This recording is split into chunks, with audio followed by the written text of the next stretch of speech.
This episode is brought to you by Mortgage Workflow Partners and the Mastering Encompass series, both for users as well as administrators. You can find out all the information about it over at masteringencompass.com. Also, if you'd like to check out what we're doing on YouTube, go ahead and subscribe to the channel using the @MasteringEncompass handle.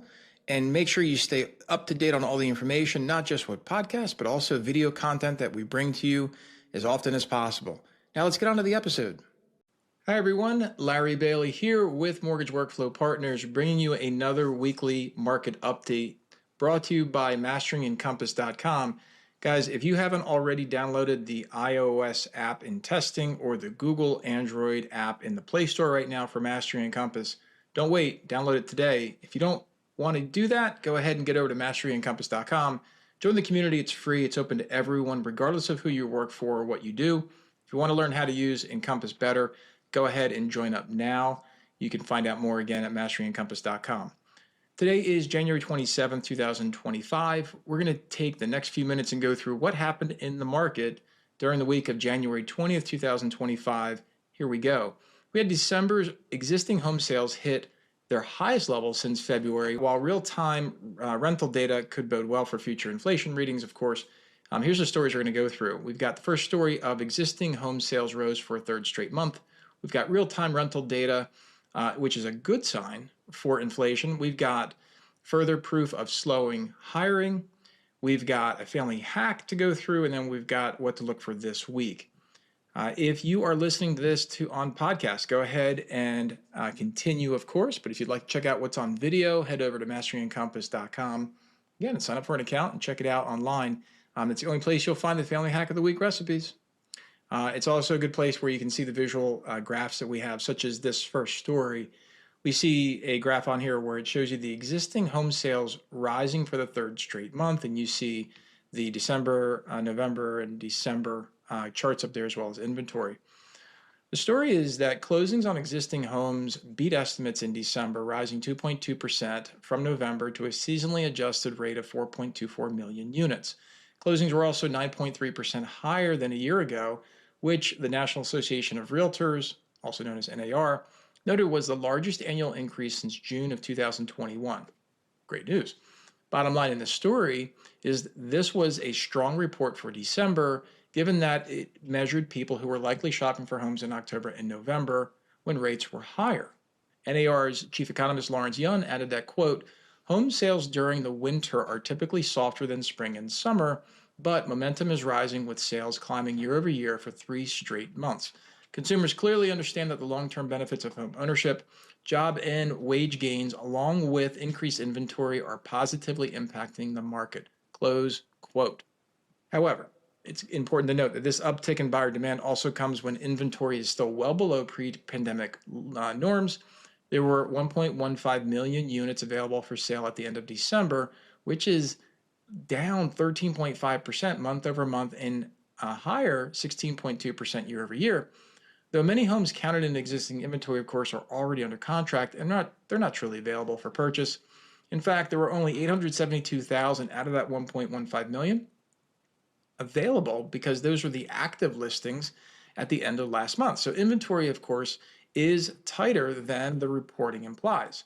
This pent-up demand for homes combined with an ongoing tight supply bode well for housing as an investment and continue to apply pressure to increase home appreciation over time. It's good for people who own homes, bad for people who need to buy homes. I get it, but that's the reality right now. So on to this next story where we get into real-time rental data is showing a good sign for inflation. So it's important to understand that inflation accounts in a lot of different factors, and one of them, of course, is shelter costs. Shelter costs have significant influence over the CPI, or the Consumer Price Index, and the PCE, also known as Personal Consumption Expenditures, the two main government inflation reports that impact the Federal Reserve and financial markets. If you can remember, the PCE is actually the Fed's preferred measure when it strips out volatile food and energy prices. So shelter makes up a large portion of these indices, nearly 46% of the core CPI, as an example. And therefore, it plays a crucial role in determining whether inflation is progressing towards the Fed's 2% target. Bottom line in here in this story is that currently shelter costs in the CPI and PCE reports are higher and lag behind real-time rental data that has been reported by Realtor.com, Apartment List, CoreLogic, and Zillow, just to name a couple. As CPI and PCE reports begin to better reflect this softer rental data, inflation reports should decrease. And while many factors influence the markets, lower inflation typically helps both mortgage bonds and interest rates improve. So there you go, we'll see. This next story is all about further proof of slower hiring. So when we get into this story here, we've got initial jobless claims rising by 6,000 to 223,000 in the latest week. Continuing jobless claims increased by 46,000 to 1.899 million and now have exceeded 1.8 million for each week since the start of June. That's June of 2024. Just making sure you know what you were talking about. Bottom line here in this story is, although new unemployment filings remain historically low, the elevated number of continuing jobless claims indicates that individuals, of course, are taking longer to secure new employment.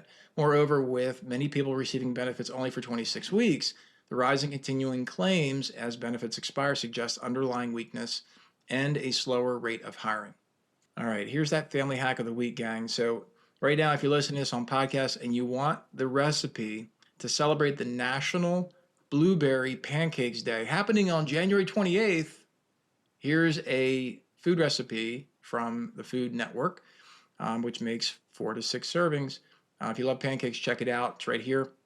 And again, head over to masteryandcompass.com if you want to check out that recipe. Here's what we're looking for this weekend. The Fed's 2-day meeting starts Tuesday. That's tomorrow. And this is going to be with a rate decision and a press conference on Wednesday afternoon.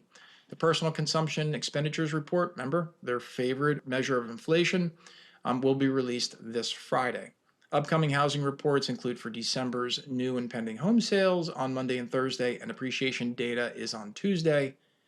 Just to follow up here, on Thursday, jobless claims and the first GDP reading for Q4 on 2024 will be released. Remember, each GDP reading has 3. You've got an initial, you've got a revised, and then a final. So initial, revised, and final. So we're getting the first reading for the GDP Q4. That's happening on Thursday along with jobless claims. Gang, my name's Larry Bailey. Thanks always for listening and what we're doing. If I can ever help you learn how to use Encompass better, as I've been helping people directly since 2012, check out what we're doing over at masteryandcompass.com, the first and only iOS native app that helps you master your Encompass platform. And it's the first and only Google Android app to help you master your Encompass platform. Check it out. They're free. They're for you. My name's Larry Bailey. Take care. Bye-bye now.